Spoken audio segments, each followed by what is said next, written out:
We pick up play in the second over with Hendrick bowling to Davis.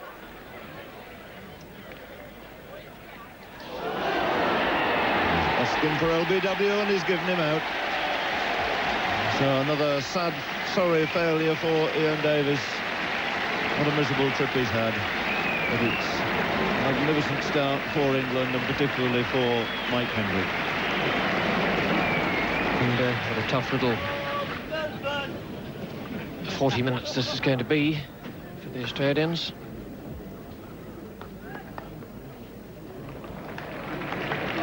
It's not quite so tough while Bob Willis continues to feed Rick McCosker around that leg stump where he's so strong.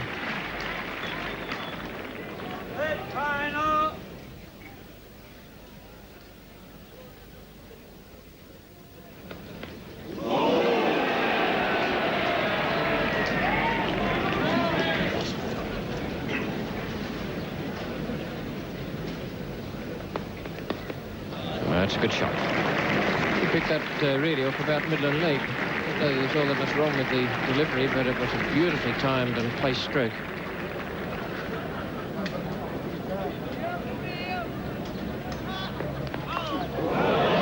a no ball call. It's right over the top. See if the left-hand side of the ground there it did in fact reach the ropes on the full, not according to umpire Alley, although Underwood was standing right up against the grab. In fact, he's changed his mind. Bill Alley has changed his mind now and called 6. So, 4 to Chappell. And he's got him. Really has caught him at first slip. A good catch. And a good piece of bowling as well. A ball of full length that moved away in the air. Well bowled by Hendrick. Always a sad thing for a batting side to lose a wicket of any kind, but to lose the #1 batsman in the side is a tragedy, particularly when you have a total of 436 against you.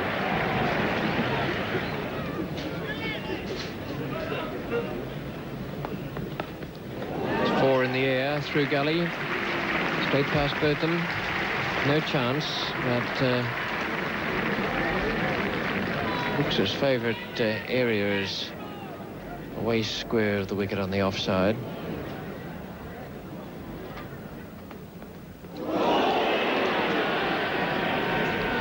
Don't often see Bob Willis bowl an outswinger.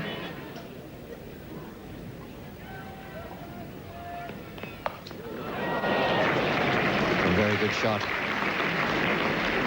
Quickly into position for that. Brisk answer to the bouncer.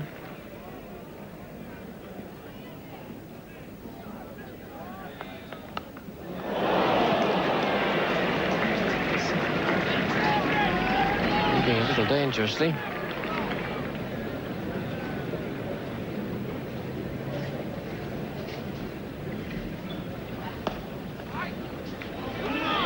Very quick work there by Randall. Brilliant piece of work. McCosker run out backing up. And you won't see anything much quicker than that on any cricket field in the world. England boys absolutely right. What a tremendous piece of fielding. And the shattered, disillusioned, disgusted McCosker. Disgusted with himself for backing up so far when Randall was swooping in.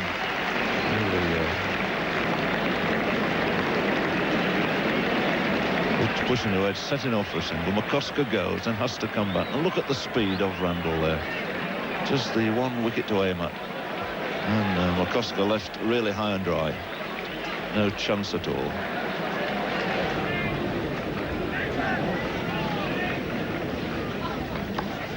And that's another fine shot. Forced away off the back foot. 4-4. There's been some really good cricket since the Australians started their innings here.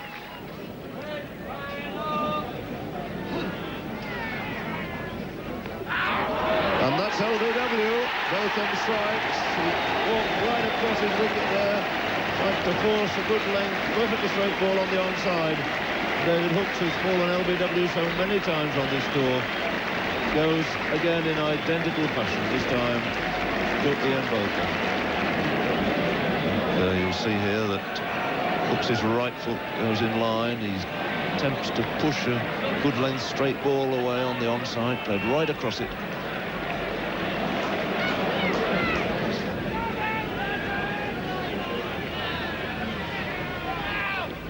But he's managed to find a gap between the six of them. Well, Tony Greig can give that away. It's speeding up towards that boundary. Robinson gets 4 for it. Well, if there was a gap there, it was a slight one between the 3 slips and the 3 gullies.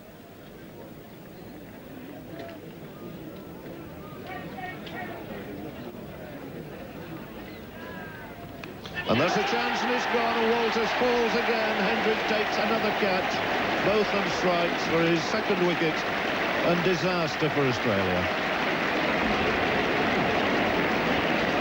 Dougie Walters, another failure in England. He goes for 4, caught Hendrick, bowled both them, and 5 Australians are now out. And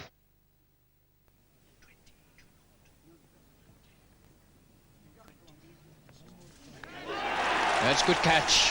What a marvellous piece of wicket-keeping by Alan Knott. It wasn't a bad stroke from Rodney Marsh, but he's gone again, this time for 2. He glanced it pretty well and just gave Alan Knott enough opportunity to get across.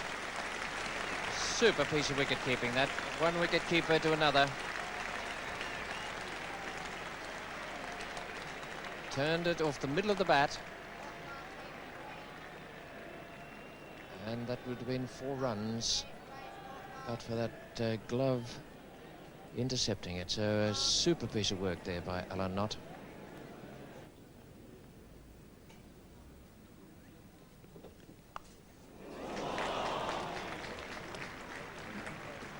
You're going to hit him off the edge and hit him very, very hard. That's the answer. He's a great competitor, this fellow.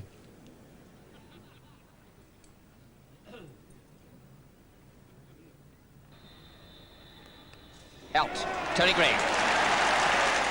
Second attempt, but he hung on to it.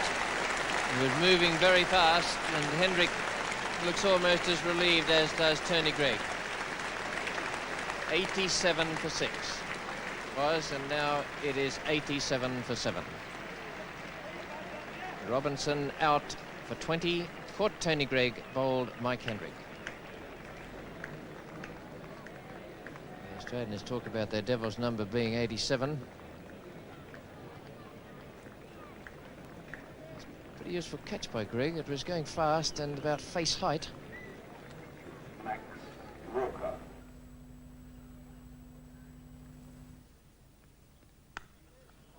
Good shot.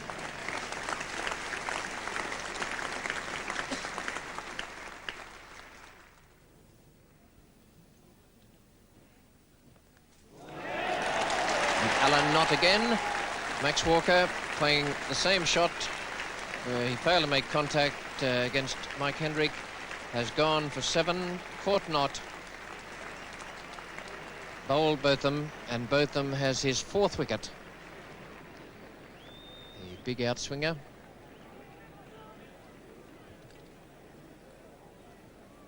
Alan Knott takes it 100 for 8.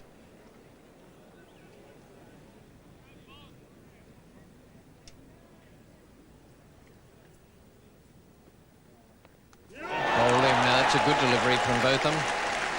It's his 5th wicket. 5 wickets again. Tremendous performance for a young fellow to come into a test side and in successive test matches take 5 wickets in an innings. He's bowling not all that quickly. He's gentle medium pace, but he's shown good control in both games. And here this morning he's bowled really well. He's 5 for 19 at the moment. And that one just moved enough off the seam to beat Thompson's forward stroke.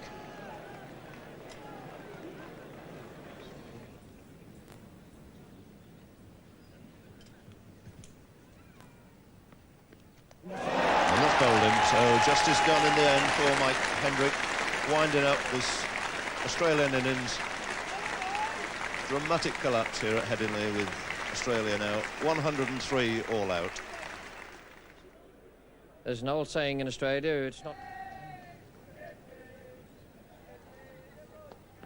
Oh, that's got to be very close indeed. Ooh.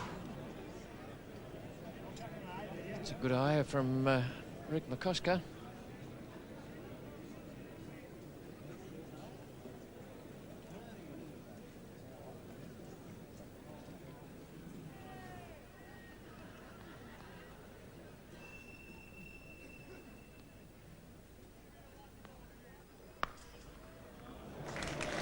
An equally good stroke.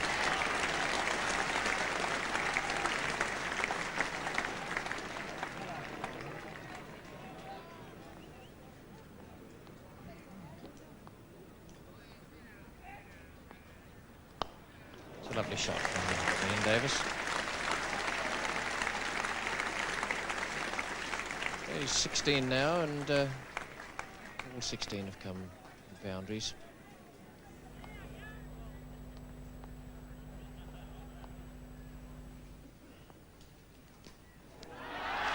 And that's out. Umpire Ali giving Davis out, caught down the leg side. 31, the partnership realised.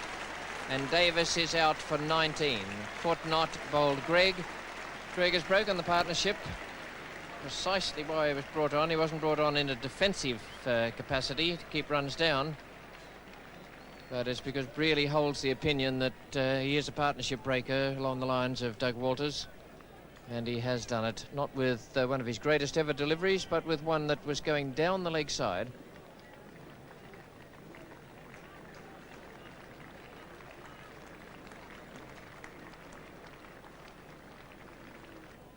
So Alan Knott now has made his 250th dismissal as a wicket-keeper for England. He does hold the record. He's now extended it to 250. He beat Godfrey Evans' previous record of 219 when he stumped Lawrence Rowe at the Oval last year.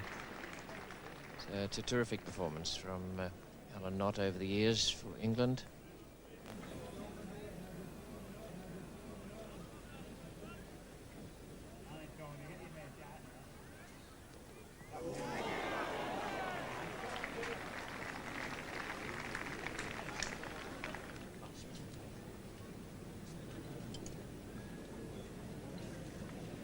Word again from Tony Greig about the ball.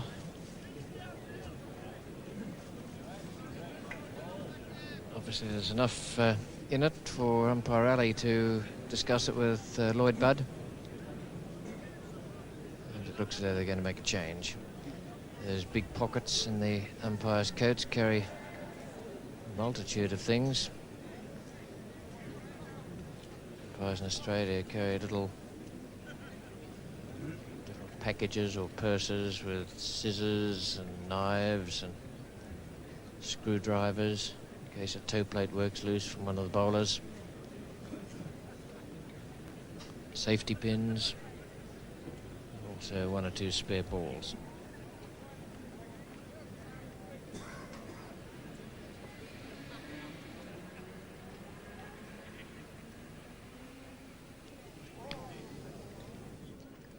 That was very, very interesting. They've got a new ball there, and that ball swung a great deal. First ball with the change ball, and it really did get offline. No wonder Tony Greig's looking pleased with that. That sometimes is the purpose for changing the purpose of changing the ball. I think that's probably missing leg stump.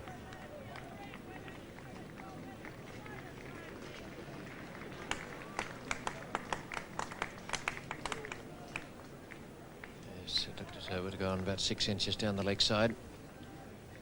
The Australians were bowled out for 103 this morning, having started at 67 for 5.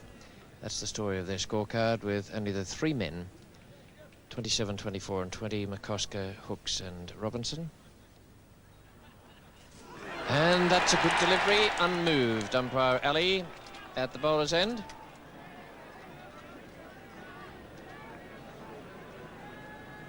Didn't move a muscle or the index finger.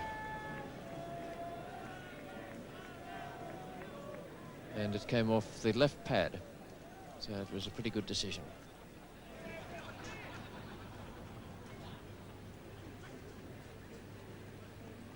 And that is out, and it's another great catch.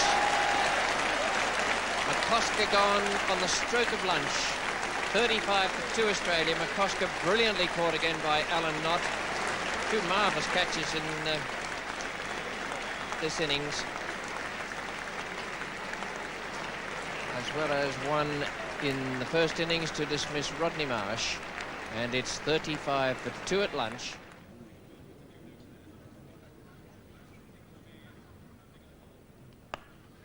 And more runs here, off the back foot this time, struck firmly. Randall giving chase, and always a chance that he might just pull it up inside the ropes.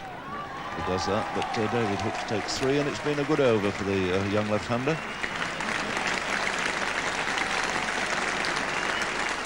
And the applause for that long sprint back by Derek Randall.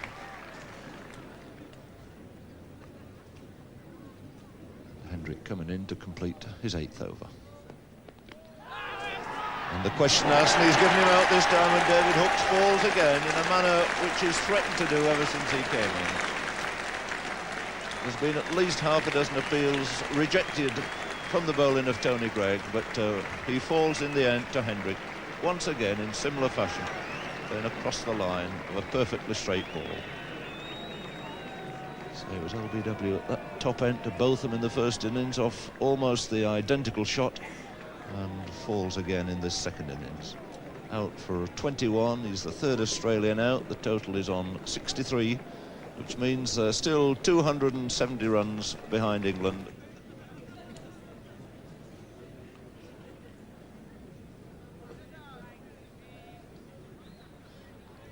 That was a fine ball. Greg Juskin, I think why, because it moved so much that it beat the bat.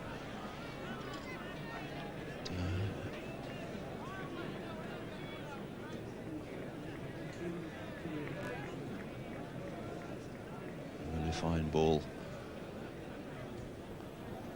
One has almost lost count of the number of times Dougie Walters has fallen to this slip and gully catch. Moved away quite nicely from Walters. Didn't think he'd, that's Greg Chappell, would anticipate any great bouquets for the batting of the team in the first innings on the 2 days. Seeking to address that balance, playing a very, very long innings.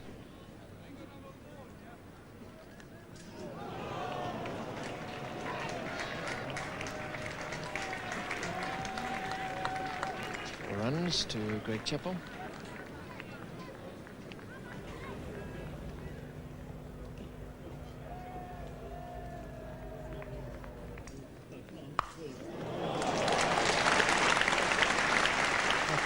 Great shot.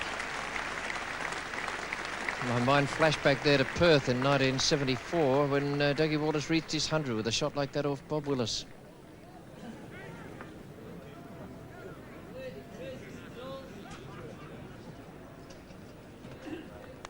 That's safe.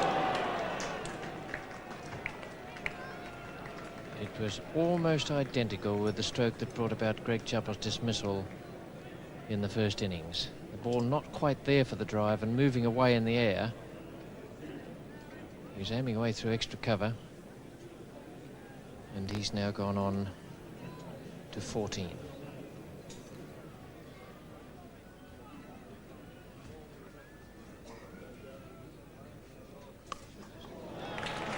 One shot by Greg Chappell, and I think he had a word with Tony Greig at the same time, to indicate that that's not quite the length to bowl. It was a dangerous thing to do to a bowler, because you might suddenly find you're getting the outside edge with the next one. That was very short. It was a good stroke by Chappell. Tony Greig has been taken off at the football stand end. Bob Woolmer is to be the bowler. Bit of swing out there for all the bowlers. Woolmer, who bases his bowling on that particular thing, could be quite useful to Brealey. That's the area they look for Walters, but he's got it away between the two gully fieldsmen and has gone on now to 15.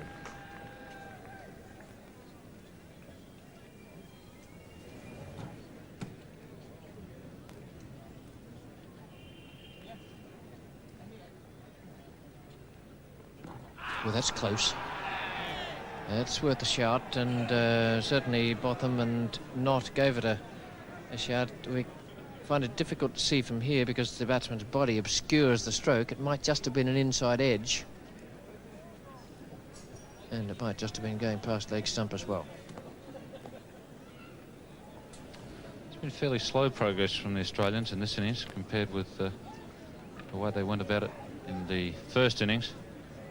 But I think it's been much more sensible batting with much more likelihood of survival. That's Bob Woolmer to bowl. And that must be close. Yes, up goes the umpire's finger. And Woolmer, what a good bowling change that has been. Dougie Walters, LBW for 15. And Bob Woolmer coming on and taking that very vital wicket in on his second over. The disaster then for Australia. And no question you can get a very good bird's eye view of that LBW decision.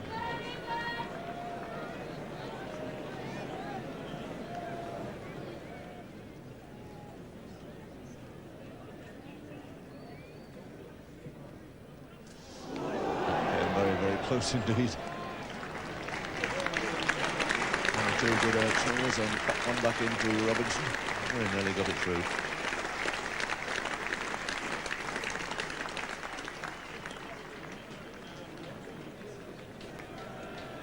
So as soon as the spectators are settled, it's both them to bowl again to Chappell.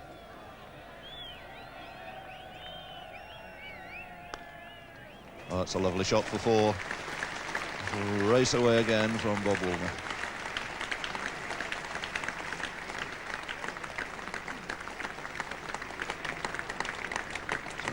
We're bringing the 100 up, 101 for 4 now. Greg Chappell moving on to 24.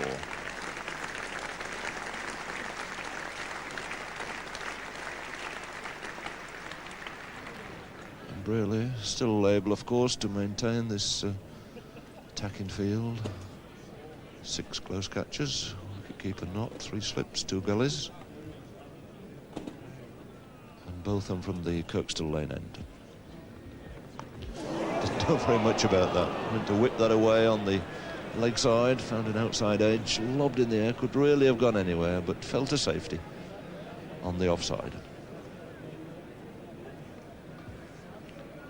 See how he tried to work this ball on the onside. Found the outside edge. He wasn't quite sure where it had gone, but obviously breathed a sigh of relief on his way to drop safe. So can Mike Braley pull off the trick again. He's switching Tony Gregg to have a go from the Kirkstall Lane end. Richie Robinson will remember this start. He's at 36 balls. He's just made 3 scoring shots. He faces Gregg now. And gets some there. Short, forced away nicely off the back foot. Randall once more in hot pursuit. And Robinson gets 2 for it.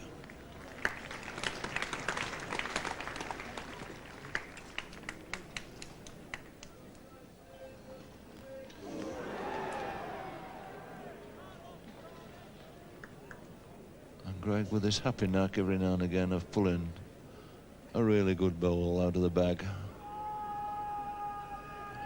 Very, very close to the stumps. That enabled him with a good body action to move it away off the pitch.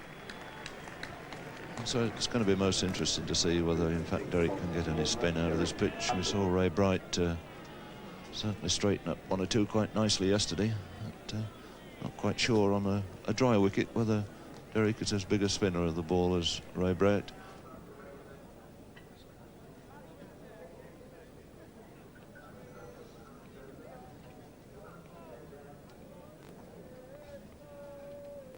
That's well bowled, held out nicely flighted, a little bit of spin there.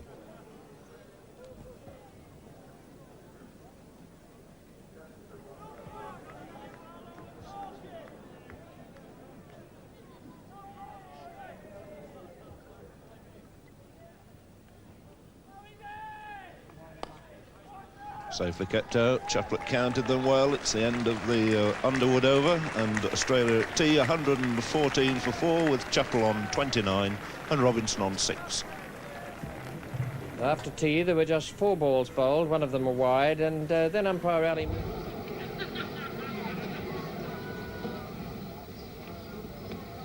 It's a good ball, as good a one as he's bowled since play was resumed here. Willis seems to be bouncing just a little bit more today than the wicket was. Seemed to die a little bit each day, and the bounce was a little bit less each day. And that's it, and it's taken. Beautifully caught at second slip. Greg Chappell goes, but Willis takes up his first wicket of this innings, and a very vital one indeed. It's a wicket the England boys wanted. Greg Chappell had been very unhappy out there with the light. And Willis finding the outside edge. Greg Chappell out for 36. Caught Greg, bowled Willis. This is the way it happened. Just a fraction late, played slightly inside it, and a joyous Greg tosses the catch high.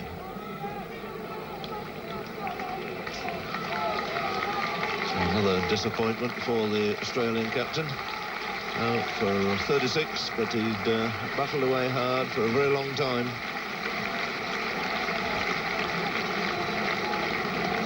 Just on 3 hours for those 36 runs, and that makes the Australian total now 130 for 5.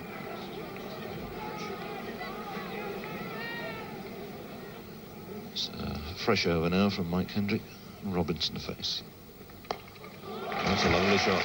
It's hit with quite sufficient power to get a 4 here on the slower outfield here today. Beautiful shot by Robinson. See the way he really lent into this one.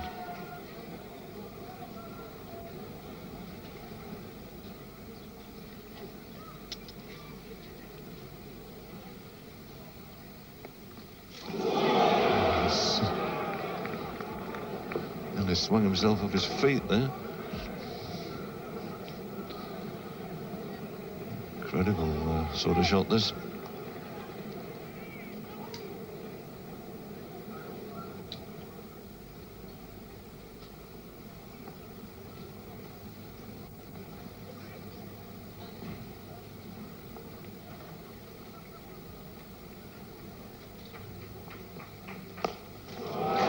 Made certain there. The bat goes up in the air. Really good. That a very, very hearty crack indeed. And the solidarity of that stocky figure behind that. Really lent into that one. Australia have taken the total onto 142 for 5. Just a wicket to Ian Chappell to go, 120 for 4 when they started out at 2 o'clock. It's Willis to bowl again to Marsh. Over pitch ball, it's hammered through the offside this time.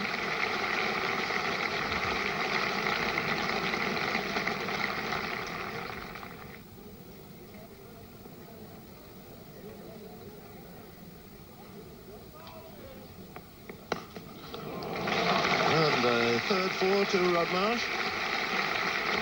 Taking Willis to task, 2 4s in this over. Brings up the 150.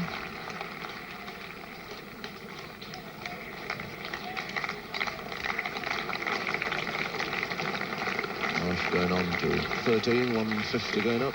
Is this going to be the day set aside by Rod Marsh for his return to Test match form?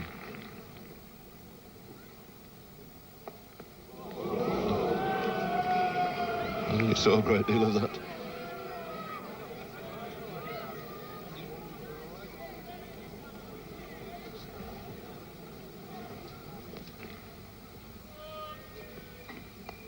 Oh, that's a very good delivery. Not a good piece of fielding by one of the best fieldsmen in England. Of all fellas to put one down, Graham Roop has done it, and it was a fairly straightforward chance, which I think he might have been grabbing at a little.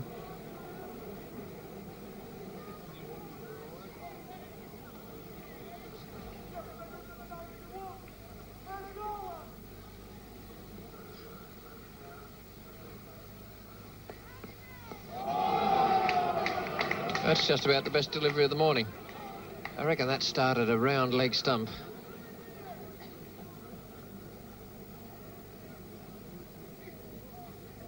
In fact, a fraction outside leg stump.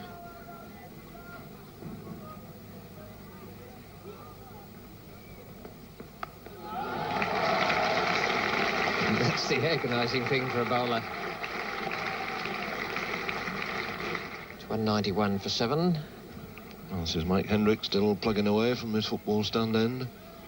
Been in action down here since play resumed at 2 o'clock, so a spell of an hour and a half. This will be his 11th over in this spell. But a profitable one. He's collected 2 wickets.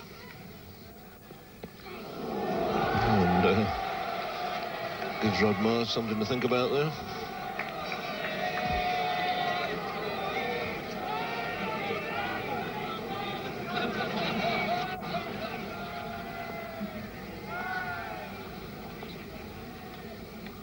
It's Hendrick to Marsh again.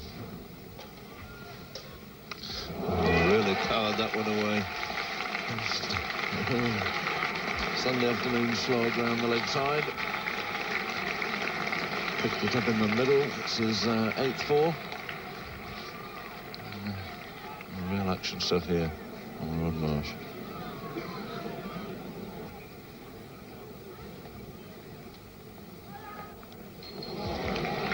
Beat Alan Knott, and we'll beat Derek Underwood too. So the 200 total been reached by Australia in the second innings. 200 for 7.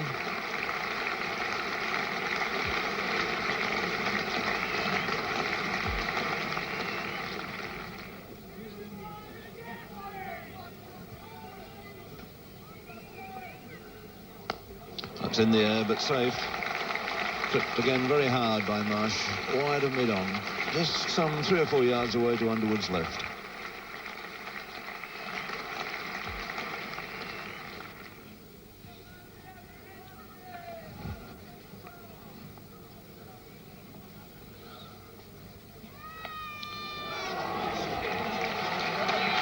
So the much-needed single for the 50.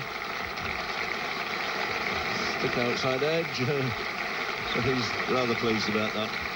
Ending a very long run of low scores, and Rodney Marsh is always the most attractive player to watch when he's in form. And it's a good way to come back to form in a test match, getting 50 in 79 minutes. And that included as many as 9 fours. And Greg now to Walker. Tried him with a bouncer. Max Walker had no objection at all to that one. Tony Gregg never really quick enough to bowl a bouncer, even at a late order batsman. And, very definitely put away by Walker.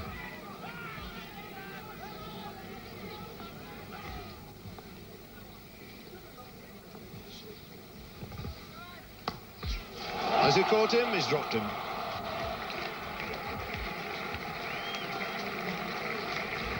Really hammered that one back. It's the sort of chance normally that Tony Gregg's only too happy to cling hold of, especially off his own bowling. Up goes that big hand. Seemed to be taking it fairly nonchalantly. To big with 2, 3, 4 times it evades him.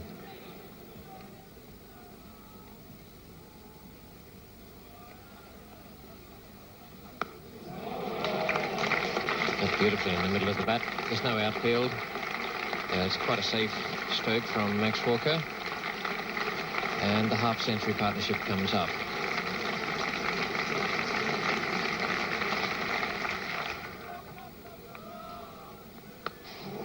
In the air. Safe. Only just. Graham Rupert's the fieldsman. Matter of 2 or 3 yards there. He made good ground to it. And Walker has picked up 3 runs. It's 88 overs gone. Just 10 minutes to go to tea.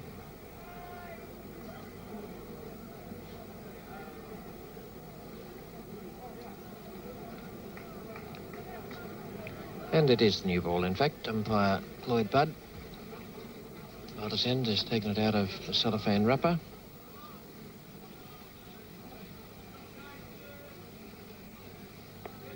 Bowled him. Good one, too. Coming back inside the stroke. The breakthrough with the second new ball. Well done, Brearley and Willis. Brearley for taking it at that point, and Willis for delivering the blow that broke the partnership and dismissed Walker for 30. Came back between bat and pad, flicked the pad, and then knocked back the middle stump. So the partnership was from 179 to 244, 65 runs for Max Walker and Rodney Marsh. And it's now 244 for 8.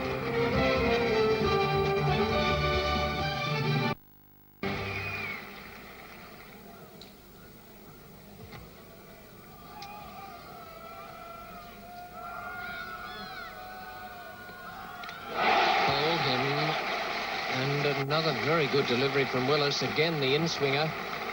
Very late. It's 245 for 9. Marsh is 62. And Thompson is out without scoring. A pair for Jeff Thompson.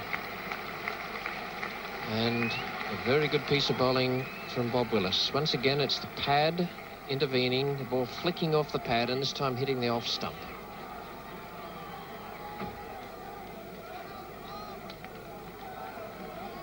And to take Jeff Thompson's place is Len Pascoe. And the last rites of this test match and this particular Ashes battle all but done.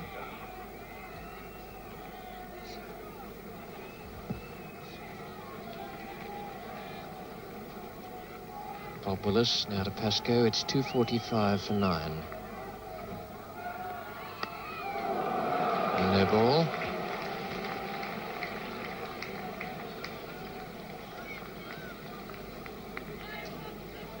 Just casting an eye across to Irving Rosewater's scoring sheet. It's rather an odd looking over from Bob Willis. .1 to start off with to Rodney Marsh. That's no score for the first ball, 1 of the second, then wicket, no ball, wicket, no ball.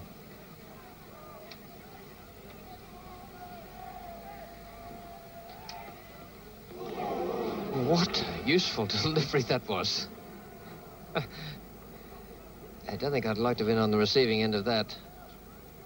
Lenny Pascoe is a little bit lucky it was far enough outside off stump. By the time it got down to Alan Knott, he was taking it down the leg side.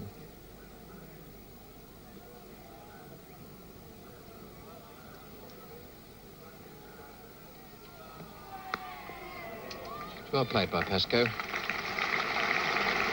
246 for 9 at the end of that over, and Bob Willis had the single taken from it and picked up 2 wickets. So the advent of the second new ball has completely broken through the Australian batting and has given England this chance to wrap up the Ashes.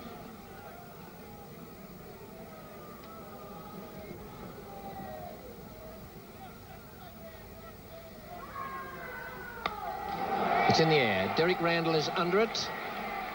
He's taken it safely, and the Ashes are regained by England for only the 3rd time this century. 1926, 1953, and now in 1977. And the England captain, Mike Brearley, must be the most delighted man in the country today. All out 248. Australia in their second innings, defeated by an innings and 85 by what is now a very, very good England team. Mike Brearley, the England captain,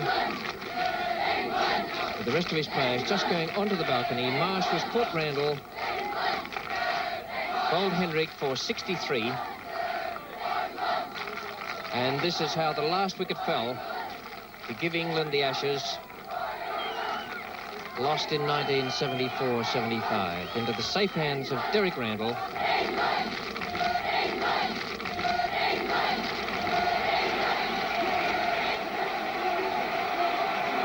Jubilant scenes as the Yorkshire supporters hail their hero, Jeff Boycott, man of the match with 191 runs.